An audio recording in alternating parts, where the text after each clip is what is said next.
You very much. Republican Congresswoman Cammack of Florida joins me now. I'm just very confused as to how the double standard exists here, with the far left basically decrying the violence that has been going on in Washington, D.C., but yet not condemning the violence that's been carried out against police officers, not just in our nation's capital, but all over the country. Why aren't these people being charged with hate crimes?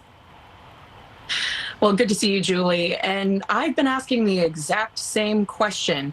I find it exceptionally ironic that the very people calling for a ceasefire are the very first to engage in violence. And we've seen that in our capital. We're seeing that in cities around the country.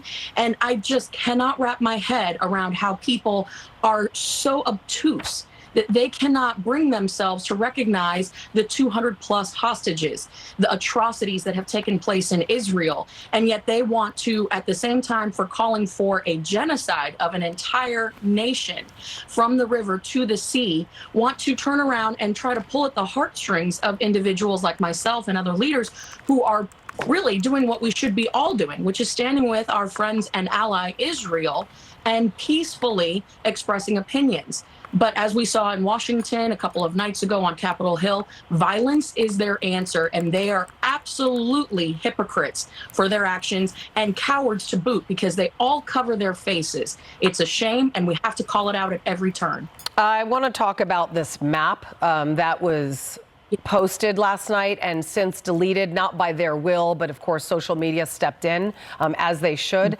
This controversial statement was posted and then deleted by a pro-Palestinian activist group. It reads this: "May this map serve as a call for every struggle to act in their own interest. As we do so, we uplift one another's struggles and free Palestine from the river to the sea." It continued repeating the Palestinian Liberation Organization mantra adopted by Hamas that calls for the eradication of Israel. Intifadas are targeted attacks against Jews, okay? This is now becoming such an out-of-control situation, and I can't understand, with leading Jewish leaders calling upon the Biden administration to step in and do something. Why aren't they doing anything? I understand these people have the right to protest, but this is violent. And this is protesting that, in fact, is protesting against violence in Gaza. So clearly hypocritical. But where is the DOJ in all of this? Exactly. The fact that the White House has established, in the midst of this incredible surge in anti-Semitism around the country, their answer was to create an office addressing Islamophobia in the country, when our Jewish brothers and sisters are experiencing incredible increases in anti-Semitism, hate crimes, being targeted. This map is just the latest in a slew of assaults and attacks on them.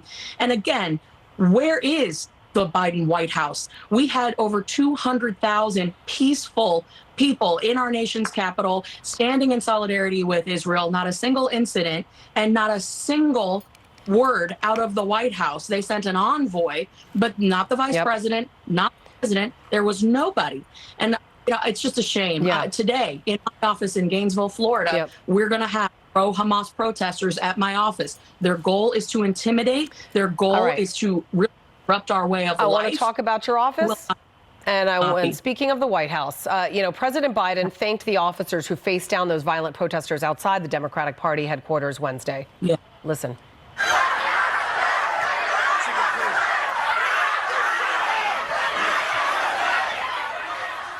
6 officers injured, punched, and pepper sprayed.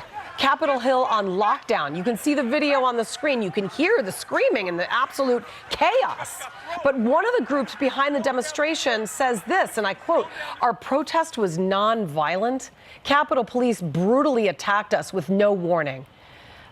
Congresswoman, you were locked down on the Hill during all of this, and you posted, and I read it, and I retweeted it, or re-X'd it. I don't know how we call that anymore these days. Anyway, you posted. Anyone else notice how violent the so-called ceasefire crowd is? Will Cain says this, that these protests show the big divide in the Democratic Party. Watch.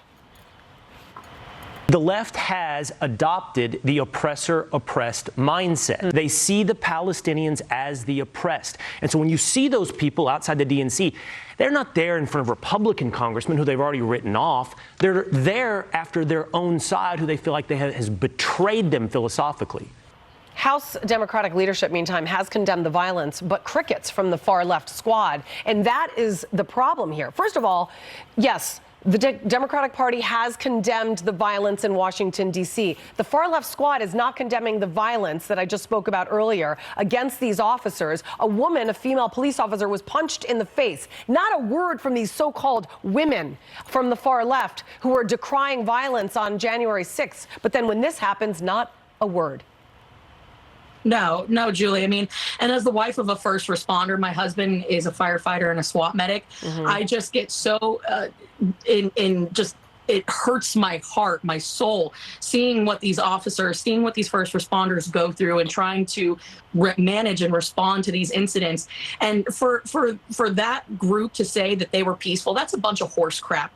I was on Capitol Hill. I heard the clashes between Capitol Police and these protesters. They are for genocide. They are for an entire annihilation of the Israeli people. And I spoke to the officers because I was essentially a sitting duck. I couldn't get access onto Capitol Hill. I was on the outside of the barriers. And as I'm talking to one of the officers, she was visibly shook up, saying, we've had officers pepper sprayed. It's getting more and more violent. They continue to barricade the doors and exits where members are trying to exit. The Democrat Party is going to have to really come to a decision of who they are and what they want to be.